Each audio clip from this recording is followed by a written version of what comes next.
हाँ जी, तो हमने क्या किया, रेडिएशन में दो नेचर पढ़ लिए, wave nature and particle nature. उसके बाद मैटर आया।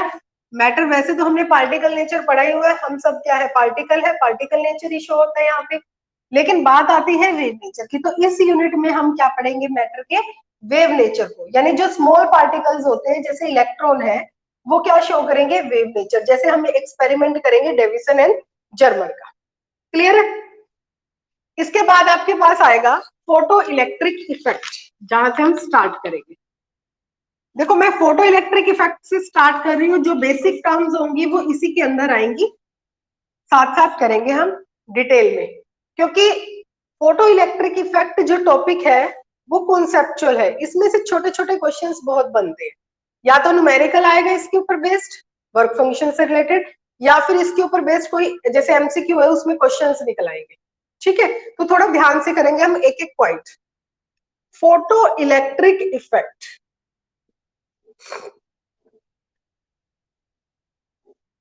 सबसे पहली बात, फोटो इलेक्ट्रिक इफेक्ट के लिए इफेक्ट में हम रेडिएशन का कौन सा नेचर कंसीडर करते हैं, पार्टिकल नेचर। पार्टिकल नेचर, हम इसके अंदर लाइट का कौन सा नेचर कंसीडर करेंगे, पार्टिकल नेचर। अभी याद दिलाती हूँ मैं, तुम्हारा पिछला दोबारा से करवा देती हूँ एक बार। याद हो जब मैंने वेव ऑप्टिक्स स्टार्ट करवाई थी, तो आपको बताया था कि 1675 के अंदर 1675 के अंदर ये बताया गया था कि लाइट जो है वो छोटे छोटे छोटे पार्टिकल से मिलके बना हुआ है, जिसको हमने क्या कहा था, कॉर्प्यूल्स। और इस थ्योरी को हमने कहा था कॉर्पस्क्यूलर थ्योरी, याद हो अगर किसी स्टूडेंट को। ठीक है, तो 1675 में तो ये बताया हमें कि लाइट का कौन सा नेचर है, पार्टिकल नेचर। पूरी दुनिया ने मान लिया कि हाँ भाई लाइट जो है वो पार्टिकल की तरह बिहेव करती है, पार्टिकल नेचर है। लेकिन फिर क्या हुआ, 1801 में यंग्स डबल स्लिट एक्सपेरिमेंट हुआ, ये क्या कहते हैं इसको, इंटरफेरेंस एक्सपेरिमेंट इसी के अंदर आ जाता है। इंटरफेरेंस फिनोमिना हुआ, रेज डिस्ट्रीब्यूशन का एनर्जी का। ठीक है, या फिर डायफ्रैक्शन, पोलराइजेशन, इसमें क्या नेचर शो किया, वेव नेचर। तो फिर सबने माना कि नहीं, वेव जो लाइट है उसका पार्टिकल नेचर नहीं है, उसका कौन सा नेचर है, वेव नेचर है। ठीक है, तो काफी सालों तक यही चला, वेव नेचर माना। लेकिन फिर 1905 में दोबारा से एक एक्सपेरिमेंट किया, फोटो इलेक्ट्रिक इफेक्ट, जिसमें दोबारा से ये बताया गया कि जो लाइट है उसका कौन सा नेचर है, पार्टिकल नेचर। तो जब यहां पर ये चीज बताई गई तब मान लिया कि भाई लाइट जो है उसका क्या है, दो नेचर है। कौन कौन से, particle nature as well as wave nature. Clear है, एक बार ये थोड़ी सी हिस्ट्री पता होनी जरूरी थी। क्लियर हो गए। अब इसके बाद क्या है, मैं बात कर रही थी फोटो इलेक्ट्रिक इफेक्ट की। फोटो इलेक्ट्रिक इफेक्ट होता क्या है, देखो फोटो इलेक्ट्रिक इफेक्ट क्या है। सपोज करो हमारे पास ये कोई मेटल सरफेस है, ये क्या है, मेटल सरफेस। ठीक है, अब मेटल सरफेस के अंदर फ्री इलेक्ट्रॉन्स होते हैं। हाँ जी बच्चों पता है, वैसे तो आपने केमिस्ट्री में पढ़ा है फोटो इलेक्ट्रिक इफेक्ट। हाँ जी, पढ़ा है ना। हाँ फिर ठीक है। तो क्या होता है, कोई बता सकते हैं, चलो मैं बाद में कराऊंगी, पहले बता दो आप क्या होता है। कोई भी एक स्टूडेंट बता दो। हार्दिक फटाफट बता बेटा।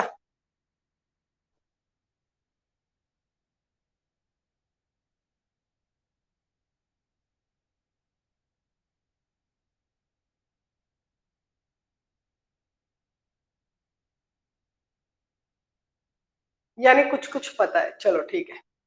हाँ जी, तो मैंने कहा मेटल सरफेस होता है, मेटल सरफेस के अंदर क्या है, फ्री इलेक्ट्रॉन्स। फ्री इलेक्ट्रॉन तो समझते हो, फ्री इलेक्ट्रॉन्स का मतलब क्या है, जो मेटल है उसके आउटर मोस्ट शेल में, एटम्स के आउटर शेल में इलेक्ट्रॉन्स होते हैं लूजली बाउंड, जिसको हम क्या कहते हैं, फ्री इलेक्ट्रॉन्स, क्योंकि वो फ्री होते हैं मूव होने के लिए। फ्री का मतलब ये नहीं है अब ये यहाँ से इस सरफेस को छोड़ के चले जाएंगे, यानी अंदर ही फ्रीली मूव करें, लूजली बाउंड है। ठीक है, इसको हम क्या बोलते हैं, फ्री इलेक्ट्रॉन्स। ठीक, तो जब इस मेटल सरफेस के ऊपर हम रेडिएशन यानी light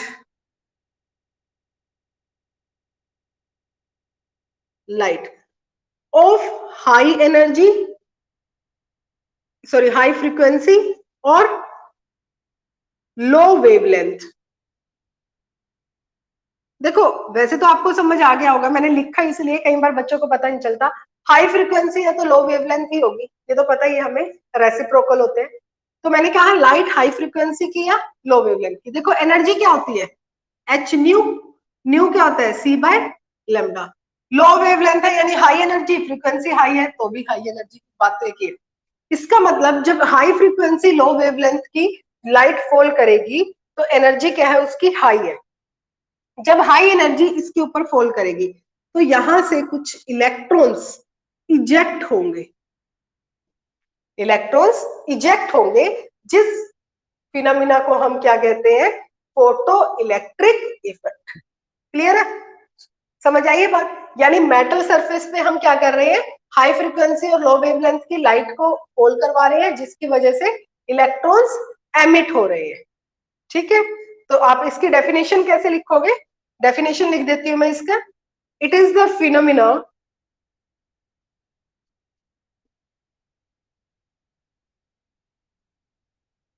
of emission of free electrons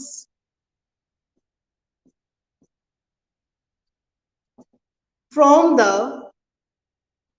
metal surface। दिखाई दे रहा है बच्चों, सारा विजिबिलिटी है। when radiation of high frequency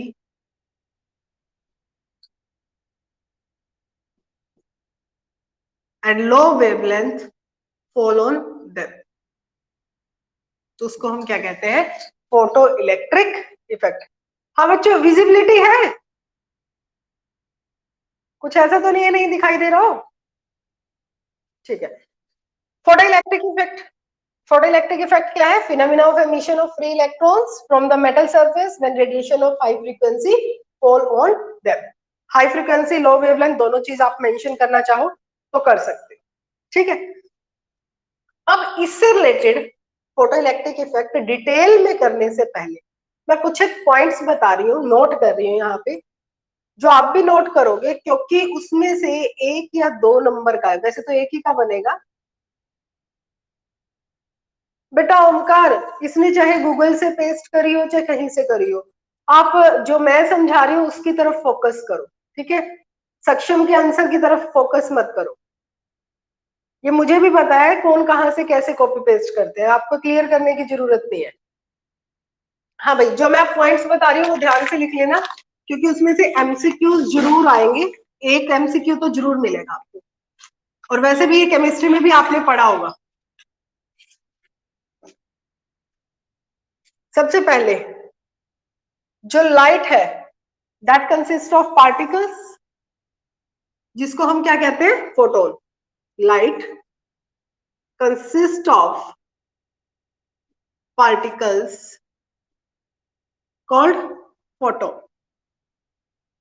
जैसे अब हार्दिक ने डेफिनेशन दी थी ना, उसने कहा था कि फोटोन्स ऑफ हाई एनर्जी, तो इसका मतलब क्या है, लाइट क्या है, फोटोन्स है। और लाइट की जो पार्टिकल्स के बना हुआ है, पार्टिकल्स को क्या कहते हैं, फोटोन।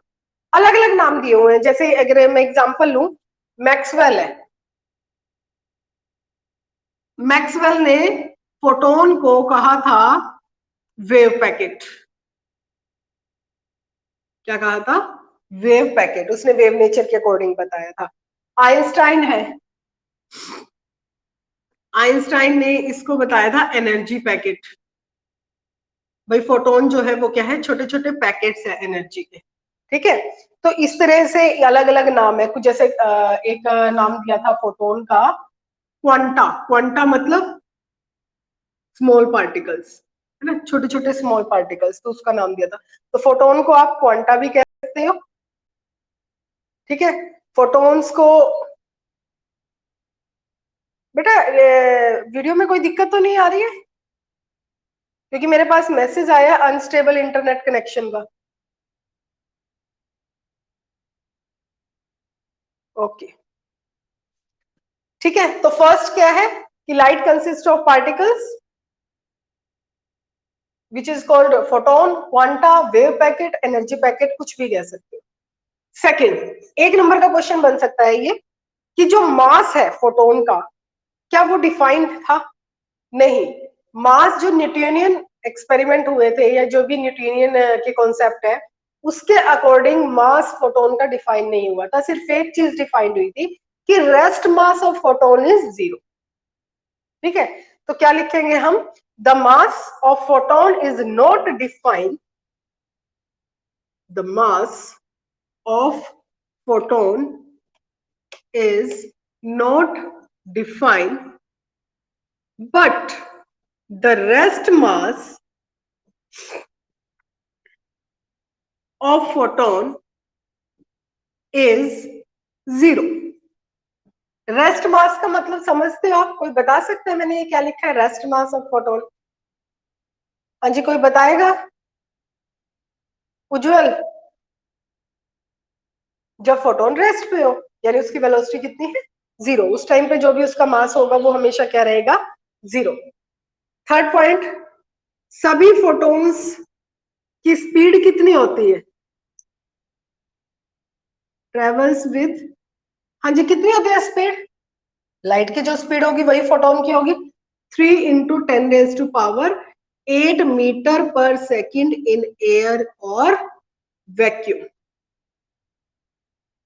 इन एयर और वैक्यूम। क्लियर है? हाँ जी, क्लियर हुआ।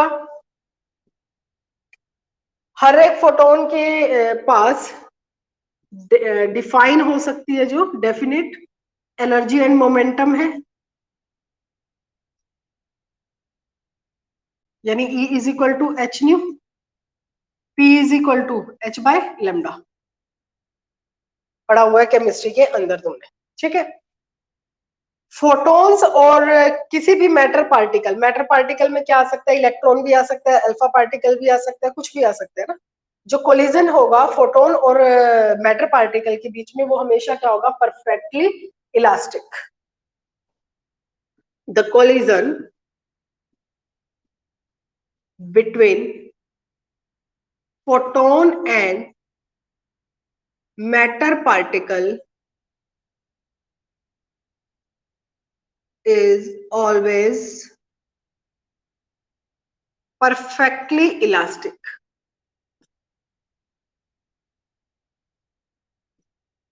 परफेक्टली इलास्टिक का मतलब पता है? यानी ये कौन से लॉ को फॉलो कर रहा है? Law of conservation of momentum and law of conservation of kinetic energy. +1 में पढ़ा था हमने, 4th यूनिट में, वर्क, पावर एंड एनर्जी, जहां पे हम ये कह सकते हो total initial momentum is equal to total final momentum and initial kinetic energy is equal to initial final, sorry, initial kinetic energy is equal to final kinetic energy. Clear है? समझ आ गए? हाँ जी। उसके बाद नेक्स्ट है हमारे पास, अगर आप लाइट की इंटेंसिटी बढ़ाते हो, अगर आप लाइट की इंटेंसिटी बढ़ाते हो तो नंबर ऑफ फोटॉन्स क्या होंगे? इंक्रीज हो जाएंगे। वैसे ये डिटेल में आगे भी आएगा, ये पॉइंट मैंने वैसे ही लिखवा दिया। यानी इंटेंसिटी अगर इंक्रीज हो रही है तो क्या होगा? नंबर ऑफ फोटॉन्स इंक्रीज होंगे, बट एनर्जी क्या रहेगी? एनर्जी रहेगी सेम। हाँ जी सक्षम, सक्षम क्या क्वेश्चन है बेटा? माइक ऑन करके बताओ। Is light generate force? बेटा मुझे पता है आपने ये टॉपिक पहले पढ़ लिया है, वर्क फंक्शन अभी मैंने स्टार्ट नहीं किया, उसमें बताऊंगी मैं। जब मैं वर्क फंक्शन बताऊंगी ना, वहां बताऊंगी कि फोटॉन्स के बीच में है या नहीं फोर्स, अगर है तो उसको ओवरकम करने के लिए क्या करेंगे। अभी उस टॉपिक की बात नहीं चल रही, अभी सिर्फ फोटॉन्स की बात चल रही है। तो नंबर ऑफ फोटॉन्स क्या होंगे? इंक्रीज होंगे, लेकिन एनर्जी क्या रहेगी? सेम रहेगी। एनर्जी क्या रहेगी? सेम रहेगी। क्लियर है? हाँ जी बच्चों, यहां तक कोई डाउट किसी को है तो पूछो, नोट कर लो फटाफट ये। शाबाश, नोट करो बेटा।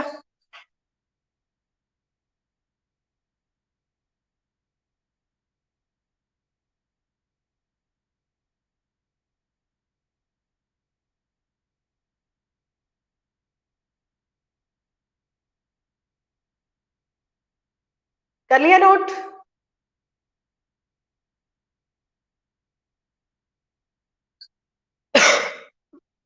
सभी बच्चों ने नोट कर लिया बेटा?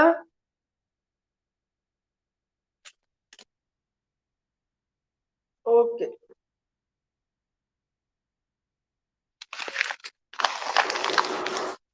किसी को कोई दिक्कत समझने में?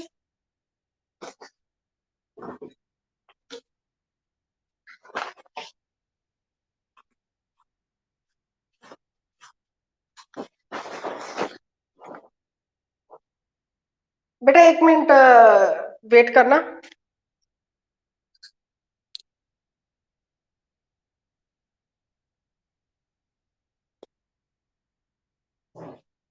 अब हम बात करते हैं, नेक्स्ट टॉपिक हमारा है वर्क फंक्शन, या फिर इसको हम टॉपिक को नाम देंगे बेटा, 1 मिनट सिर्फ, सॉरी।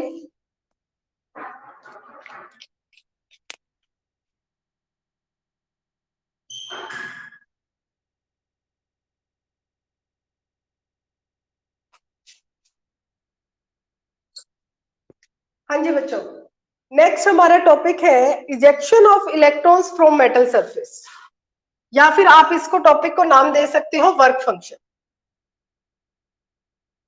जो अभी सक्षम ने क्वेश्चन पूछा था उसका आंसर यहीं पे आपको क्लियर हो जाएगा। देखो वर्क फंक्शन में या इजेक्शन ऑफ इलेक्ट्रॉन्स में हम क्या पढ़ेंगे, अभी हमने पढ़ा था कि मेटल के अंदर फ्री इलेक्ट्रॉन्स होते हैं, ठीक है, यानी जो लूजली बाउंड होते हैं उसको हम क्या बोलते हैं, फ्री इलेक्ट्रॉन्स। तो जो ये फ्री इलेक्ट्रॉन्स होते हैं, फ्रीली है इनसाइड द मेटल, लेकिन इसका मतलब ये तो नहीं है ये अपने आप बाहर आ जाएंगे, ऐसा तो नहीं है, अपने आप तो बाहर नहीं आ सकते। यानी इलेक्ट्रॉन अगर मेटल सरफेस से बाहर आता भी है, कोशिश भी करता है, तो इस वहां पे क्या होगा, अट्रैक्टिव फोर्स लगेगा। यानी ये इलेक्ट्रॉन है, इधर से न्यूक्लियस ने इसको अपनी तरफ अट्रैक्ट किया, इधर से न्यूक्लियस कर रहा है अपनी तरफ अट्रैक्ट, यानी इस पे क्या है, फोर्स लगा हुआ है। क्या लगा हुआ है, फोर्स लगा हुआ है। तो उस फोर्स को ओवरकम करना पड़ेगा, जिसको हम इसमें बोल देते हैं रिस्ट्रेनिंग फोर्स। तो इस फोर्स को, या फिर आप इसको बोल सकते हो पोटेंशियल बैरियर। पोटेंशियल बैरियर मतलब, पोटेंशियल बैरियर का मतलब क्या है भाई, रोकने की जो कैपेसिटी है, इलेक्ट्रॉन जो है वो मेटल सरफेस से बाहर आना चाह रहा है लेकिन उसको आने नहीं दिया जा रहा, तो बैरियर है ये, ठीक है। तो जितनी एनर्जी के साथ इसको रोका जा रहा है, जितनी एनर्जी के साथ इसको रोका जा रहा है, अगर उतनी ही एनर्जी हम इस मेटल सरफेस पे प्रोवाइड कर दे तो क्या होगा, इलेक्ट्रॉन क्या होगा, इजेक्ट हो जाएगा, है ना। तो उसी को हम क्या कहेंगे, वर्क फंक्शन। यानी वर्क फंक्शन क्या है, it is the minimum energy required by electron, किस लिए, to escape the metal surface या to leave the metal surface, required by electron to escape the metal surface, to just to overcome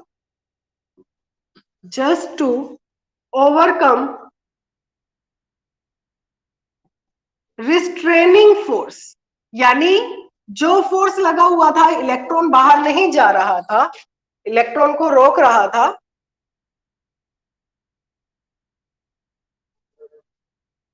हाँ जी सोनम, क्या हुआ बेटा, सुनाई नहीं दे रहा? बेटा आपके नेटवर्क में प्रॉब्लम है, बाकियों को तो सुनाई दे रहा है। तो इलेक्ट्रॉन को जितनी एनर्जी चाहिए कम से कम इस रिस्ट्रेनिंग फोर्स को ओवरकम करने के लिए, उस एनर्जी को हम क्या कहते हैं, उस एनर्जी को हम क्या कहते हैं, उस एनर्जी को कहते हैं वर्क फंक्शन। क्या कहते हैं उस एनर्जी को हम, वर्क फंक्शन। क्लियर है? तो वर्क फंक्शन क्या हुआ, it is the minimum energy required by electron to just escape from the metal surface so as to overcome the restraining force on the surface। यानी उस electron पे जो surface force लगा रहा है, ऐसे है, ये सरफेस है, सरफेस इलेक्ट्रॉन बाहर जा रहा है, सरफेस उसको अपनी तरफ खींच रही है, इलेक्ट्रॉन को अपनी तरफ खींच रही है। जब आप कुछ एनर्जी दोगे तो एनर्जी क्या करेगी, रिस्ट्रेनिंग फोर्स को क्या कर देगी, ओवरकम, और जिसकी वजह से इलेक्ट्रॉन क्या हो जाएगा, इजेक्ट हो जाएगा। तो अब बात आती है ये जो एनर्जी दी है इसके तरीके क्या है, यानी जो ये रिस्ट्रेनिंग फोर्स है इसको ओवरकम करने के तरीके क्या है। जितने मेथड है उतने ही टाइप है एमिशन के। जैसे अगर एग्जांपल दूं मैं, हीट दी है हमने, मेटल को गर्म कर रहे हैं, हीट दी है जिसकी वजह से क्या हुआ है, इलेक्ट्रॉन इजेक्ट हुए, तो उसको हम बोल देंगे थर्मोनिक। डिटेल में कर लेते हैं। वर्क फंक्शन क्लियर हुआ, पहले ये बताओ वर्क फंक्शन को किससे में मेजर करते हैं, इलेक्ट्रॉन वोल्ट के अंदर, ठीक है। यानी इलेक्ट्रॉन वोल्ट क्या है, यूनिट ऑफ एनर्जी है, और वर्क फंक्शन में क्या है, minimum amount of energy. Okay, तो अलग अलग मेटल की अलग अलग होती है, और आपको किसी भी मेटल के वर्क फंक्शन को याद करने की जरूरत नहीं है, या तो आपको गिवन होगी क्वेश्चन में या फिर आपको कैलकुलेट करनी होगी, ठीक है। तो आपको याद करने की जरूरत नहीं है, सिर्फ दो चीजें याद कर लेना, किसका सबसे कम है किसका ज्यादा है। जैसे सीजियम है, सीजियम का वर्क फंक्शन क्या होता है, सबसे कम होता है, और प्लेटिनियम जो है उसका क्या होता है, वर्क फंक्शन सबसे ज्यादा होता है। ये भी इसीलिए याद करा रही हूँ कि कहीं एक नंबर में पूछना नहीं है। तो वर्क फंक्शन याद करने की जरूरत नहीं है, सिर्फ इतना याद रखना कि सीजियम का वर्क फंक्शन कम होता है और प्लेटिनियम का वर्क फंक्शन ज्यादा होता है। यानी सीजियम में से इलेक्ट्रॉन एमिट कराने हैं, कम है वर्क फंक्शन तो कम एनर्जी की जरूरत है। प्लेटिनियम में से इजेक्ट करवाने हैं इलेक्ट्रॉन, उसका वर्क फंक्शन क्या है, ज्यादा है, तो हाई एनर्जी की जरूरत पड़ेगी। क्लियर है।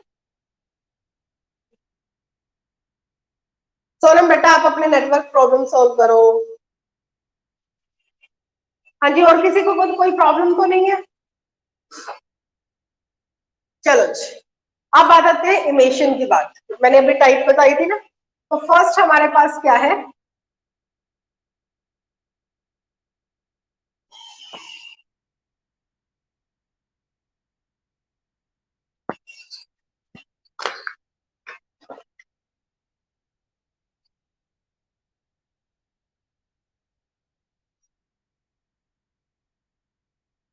Thermionic emission. थर्मियोनिक एमिशन मतलब जब आप हीट करके इलेक्ट्रॉन्स को इजेक्ट करवा रहे हो, उस प्रोसेस को हम क्या कहेंगे, थर्मियोनिक एमिशन। यानी थर्मियोनिक एमिशन क्या है, phenomena of emission of electrons by heating the surface, by heating the surface. ये तो फोटो इलेक्ट्रिक इफेक्ट जैसा है, उसमें प्रोटॉन था। बेटा मैं फोटो इलेक्ट्रिक इफेक्ट ही तो करवा रही हूँ, मैंने क्या करवाया है, नमन बीच में सो गया था बेटा। इसमें हम दो ही चीज तो पढ़ रहे हैं, या तो पार्टिकल नेचर पढ़ेंगे रेडिएशन का, फोटो इलेक्ट्रिक इफेक्ट, या मैटर का वेव नेचर पढ़ेंगे, और तो हमने पढ़ लिया पहले। ठीक है बेटा, तो थर्मियोनिक एमिशन में मेथड वे क्या है, बाय हीटिंग। सेकंड हमारे पास आ जाता है फील्ड एमिशन। फील्ड एमिशन, या फिर आप उसको कह सकते हो कोल्ड कैथोड एमिशन।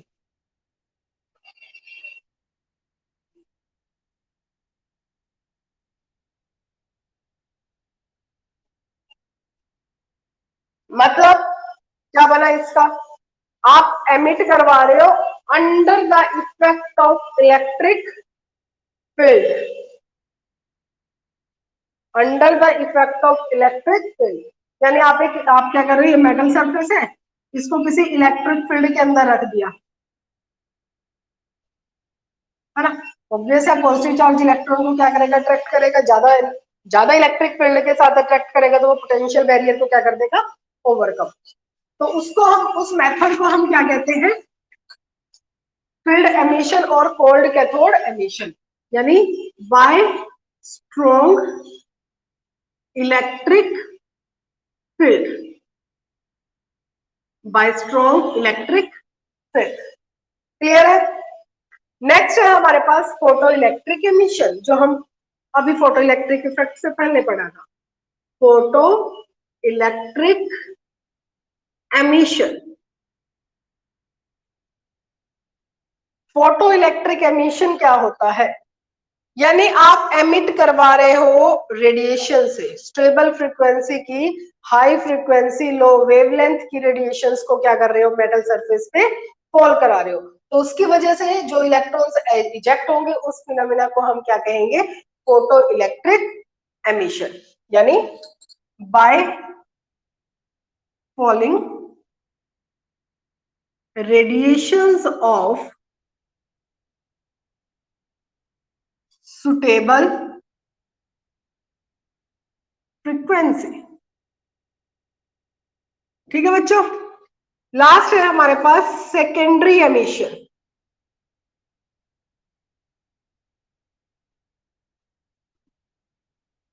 क्या है? Secondary emission. सेकेंडरी एमिशन में क्या होगा, आपने क्या किया? हाँ जी, किसी को कुछ पूछना? उज्जवल,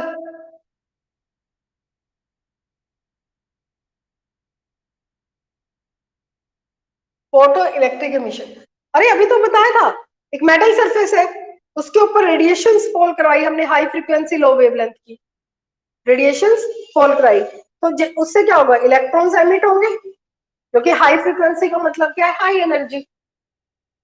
तो जो जो इस अट्रैक्टिव फोर्स के साथ वो उसको बांधे हुए है और उसको ओवरकम कर देगा उस एनर्जी से, तो इलेक्ट्रॉन्स क्या होंगे, इजेक्ट हो जाएंगे। ठीक है ना? जो स्टार्टिंग में कराया था ना फोटो इलेक्ट्रिक इफेक्ट, वो यही तो था। हाँ जी उज्जवल, क्लियर हुआ?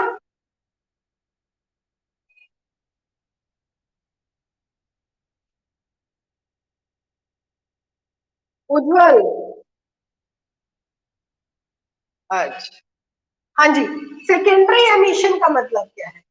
सेकेंडरी एमिशन का मतलब है आप मेटल सरफेस के ऊपर फास्ट मूविंग इलेक्ट्रॉन्स की बम्बार्डमेंट करवा रहे हो, बौछार करवा रहे हो, फास्ट मूविंग इलेक्ट्रॉन की, इलेक्ट्रॉन है छोटे छोटे पार्टिकल, उसकी स्पीड क्या है, हाई, है ना, वेलोसिटी क्या है, हाई, तो वो क्या है, मेटल सरफेस के ऊपर फॉल कर रहे हैं। ये मेटल सरफेस है, इसके ऊपर हमने क्या किया, फास्ट मूविंग इलेक्ट्रॉन्स को, फास्ट मूविंग, ये तो रेडिएशन बता दी, सॉरी, फास्ट मूविंग इलेक्ट्रॉन को फॉल कराया।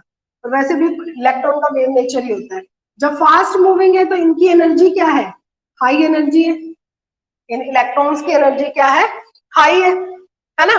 तो क्या होगा, एक तरह से रेडिएशन ही बन गई स्टेबल फ्रीक्वेंसी की या वेवलेंथ की, तो क्या होगा जब, और सेकेंडरी एमिशन क्यों कहा है, क्योंकि ये भी तो एक तरह से क्या है, ये फॉल हो रहे हैं तो फोटोन रिलीज हो रहे हैं, ये बना ना, फास्ट मूविंग इलेक्ट्रॉन्स, पहले फास्ट मूविंग इलेक्ट्रॉन्स कहीं से आए हैं, फर्स्ट एमिशन, वो फॉल किया, इलेक्ट्रॉन्स इजेक्ट हुए, सेकेंडरी एमिशन, तो इसकी वजह से इसका नाम क्या रख दिया हमने, सेकेंडरी एमिशन।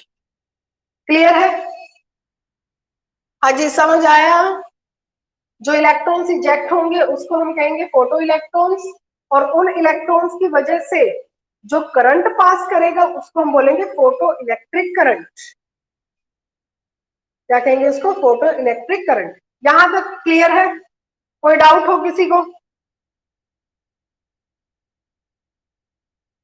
हाँ जी, यहां तक किसी को कोई डाउट है तो बताओ, क्योंकि इसके बाद हमारे पास वैसे ही 5 मिनट रहते हैं, फोटो इलेक्ट्रिक इफेक्ट जो एक्सपेरिमेंटल करेंगे वो हम नेक्स्ट लेक्चर में करेंगे। हाँ जी हर्ष,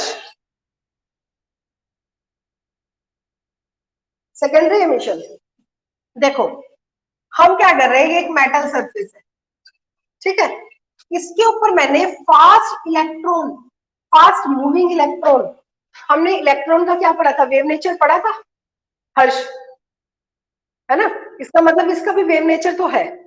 अब जब ये फास्ट यानी हाई स्पीड से फॉल करेंगे मेटल सरफेस के ऊपर, यानी इनकी क्या है, हाई एनर्जी है, तो ये वही केस बन गया जो हमारा फोटो इलेक्ट्रिक का था, उसमें भी क्या था, हमने रेडिएशन फॉल कराई थी हाई फ्रीक्वेंसी लो वेवलेंथ की, तो अब क्या है, अब क्या है, इलेक्ट्रॉन्स फॉल कर रहे हैं लेकिन है वो वेव की फॉर्म में, है तो उनका वेव नेचर ही, तो इलेक्ट्रॉन्स की हाई एनर्जी है, हाई एनर्जी से ये फॉल करेंगे इलेक्ट्रॉन्स सरफेस के ऊपर, तो फोटॉन्स क्या होंगे, इजेक्ट होंगे। पहले तो जब ये इलेक्ट्रॉन्स फॉल कराए हैं, ये भी तो कहीं ना कहीं से तो इजेक्ट हुए, पहला एमिशन तो यहाँ हो गया, फिर जब ये इस सरफेस के ऊपर इजेक्ट हुए उसकी वजह से इलेक्ट्रॉन दोबारा से इजेक्ट हुए, तो दूसरा एमिशन। तो इसीलिए इस प्रोसेस का, इस फिनोमिना का नाम रख दिया सेकेंडरी एमिशन। भाई ये वाला जो इलेक्ट्रॉन दोबारा इजेक्ट हुए ये तो सेकेंडरी एमिशन की वजह से हुए ना। क्लियर हुआ? हाँ जी, क्लियर है सबको यहाँ तक? चलो नेक्स्ट लेक्चर में हम करेंगे फोटो इलेक्ट्रिक इफेक्ट, कुछ ग्राफ इक्वेशंस करेंगे। ये यूनिट ज्यादा बड़ी नहीं है, छोटी है। अच्छा मुझे बताओ, अगर मैं कुछ काम दूं जो तुमने केमिस्ट्री में पढ़ा हुआ है तो क्या तुम करके आओगे? चलो, बड़े अच्छे बच्चे फिर तो। ऐसा करो, डी ब्रोगली हाइपोथेसिस पढ़ा हुआ है तुमने केमिस्ट्री के अंदर? De Broglie.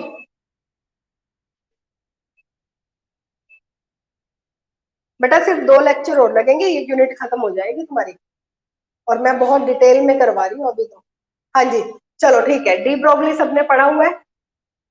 कल डी ब्रोगली आप मतलब नेक्स्ट लेक्चर में डी ब्रोगली पढ़ के आओगे, और अगर बीच में मुझे कभी लेक्चर दोबारा से लेना होगा मैं मैसेज कर दूंगी, ठीक है?